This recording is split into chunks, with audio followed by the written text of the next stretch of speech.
Bonjour à tous et bienvenue dans ce nouvel épisode de La Lettre Pro, le podcast IA. Je suis Brulatour, le rédacteur en chef de La Lettre Pro. Aujourd'hui, nous allons passer en revue les actualités marquantes de la journée dans le monde de la radio et du podcast. Voici les titres à l'affiche. Les salaires conventionnels de la radiodiffusion et du journalisme ont été revalorisés. Radio Contact prépare un événement exclusif, Contact VIP à Beauvais, et la radio se révèle être un outil central pour le recrutement. Nous parlerons aussi des Canadiens qui transforment leur trajet grâce à l'audio selon l'étude Sirius XM et de Laurent Ruquier qui anime les grosses têtes à Bruxelles. Aux États-Unis, la radio égale le mobile dans les zones rurales. Nous aurons également un portrait de Franck Lanoux, expert en radio, et enfin, un aperçu du séminaire de rentrée de la Ferrarock à Valence. Aujourd'hui, nous commençons par une nouvelle importante pour les professionnels de la radiodiffusion et du journalisme. Les salaires conventionnels dans ces secteurs ont été revalorisés. Cette augmentation des salaires est le résultat de longues négociations entre les syndicats et les employeurs, visant à reconnaître le travail essentiel effectué par les journalistes et les professionnels de la radio.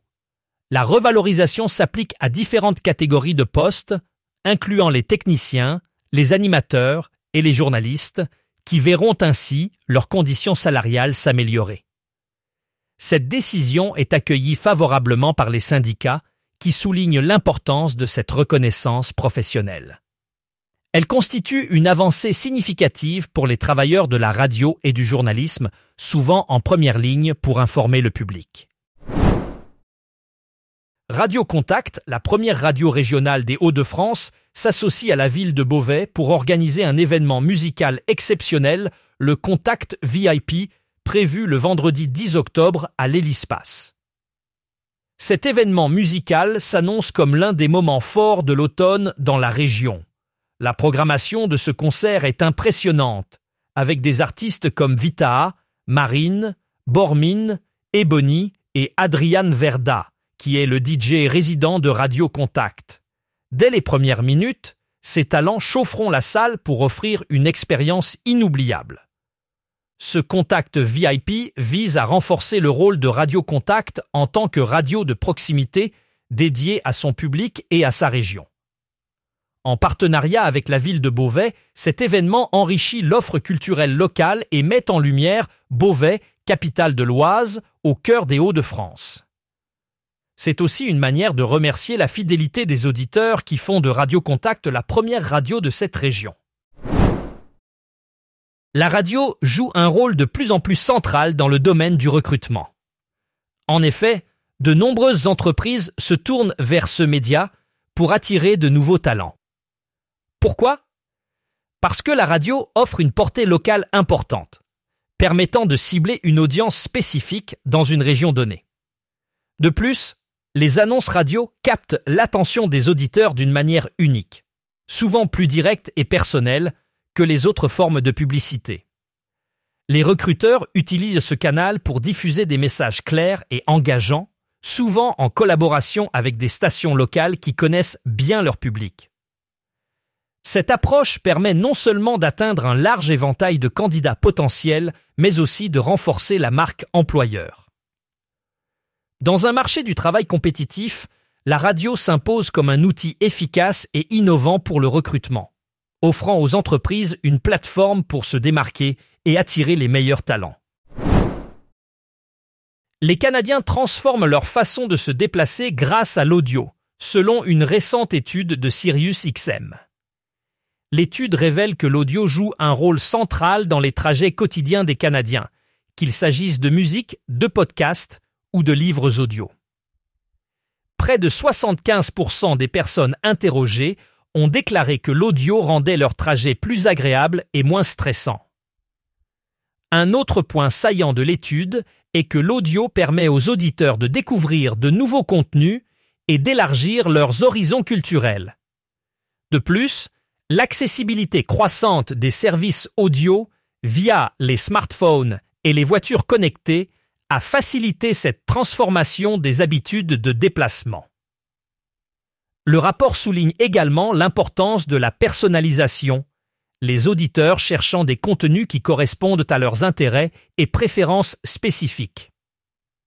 Cette tendance montre comment l'audio continue de s'intégrer profondément dans la vie quotidienne des Canadiens. Le 6 octobre, Laurent Ruquier animera une édition spéciale de Les Grosses Têtes au prestigieux Cirque Royal de Bruxelles. Cet événement, qui s'annonce déjà presque complet, sera enregistré en public et diffusé sur Bell RTL le lendemain, le 7 octobre, de 15h30 à 18h. Le plateau sera majoritairement composé de personnalités belges, avec la participation de Fabrizio Buccella, Philippe Boxeau, Philippe Geluck, Alex Vizorek et Christine Ockrent. Liane Folly et Marc-Antoine Lebret, considérés comme belges de cœur, rejoindront également l'équipe pour apporter une touche d'humour et d'érudition typique de cette émission emblématique.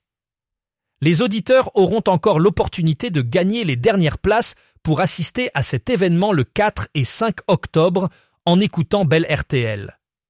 Depuis près de 50 ans, Les Grosses Têtes captivent les auditeurs avec un mélange unique de culture générale et de répliques humoristiques, et cette édition bruxelloise promet de perpétuer cette tradition avec une saveur locale. Aux États-Unis, une étude récente a révélé que la radio a atteint un niveau d'importance égal à celui du téléphone mobile dans les zones rurales.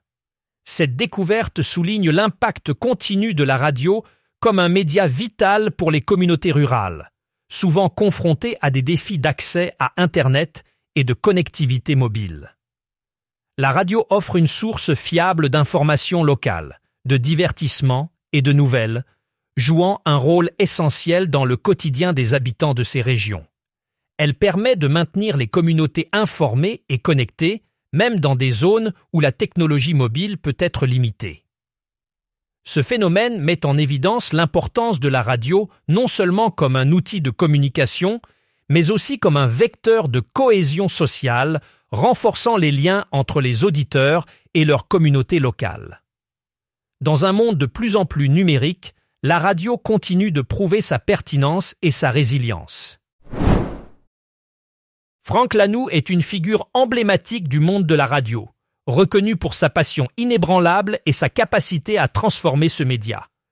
Depuis ses débuts modestes, il a su gravir les échelons pour devenir un acteur clé de l'industrie radiophonique.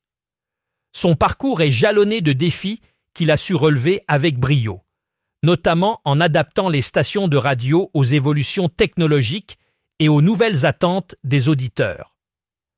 Lanoux est particulièrement applaudi pour sa vision d'une radio moderne, interactive et toujours plus proche de son public.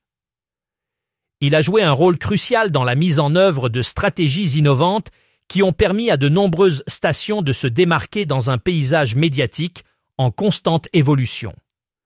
Sa carrière est un exemple inspirant de dévouement et d'innovation dans le secteur de la radiodiffusion.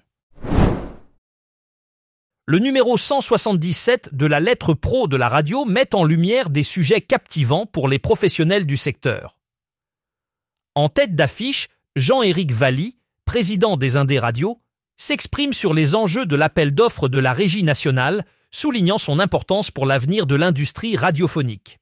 Un portrait de Franck Lanoux revient sur son rôle déterminant dans la modernisation de la radio en tant qu'architecte opiniâtre de ce média. Ce numéro hebdomadaire propose également un top 5 des actualités, des chiffres clés et les meilleures études récentes. Disponible uniquement en version numérique, ce magazine est gratuit pour les professionnels qui s'inscrivent en ligne. À noter que le site de la lettre pro a évolué pour offrir 100% de contenus exclusifs, dont une grande partie est réservée aux abonnés.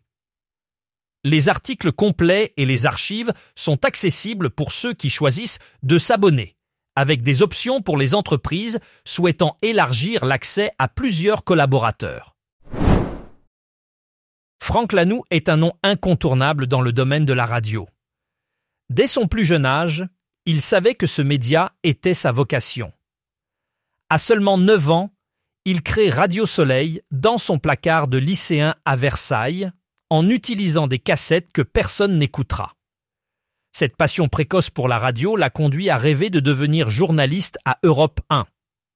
À 20 ans, lors d'une soirée chez Claude Nougaro, Lanoux saisit l'occasion de discuter avec Patrick Meyer, le patron de RFM.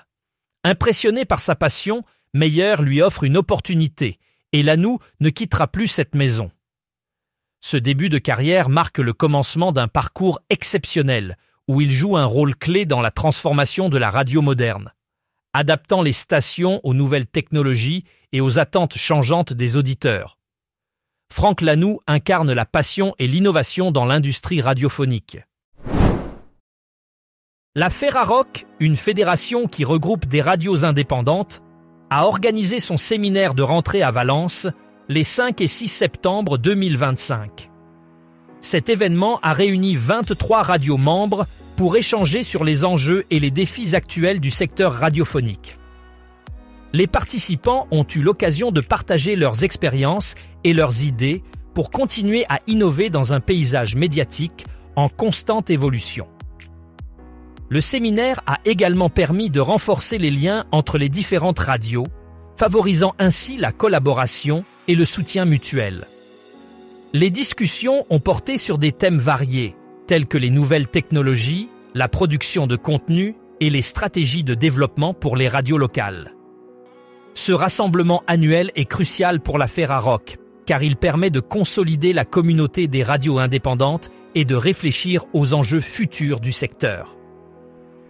Pour en savoir plus sur cet événement et d'autres actualités du monde de la radio, rendez-vous sur le site lalettre.pro et n'hésitez pas à vous abonner à notre newsletter quotidienne.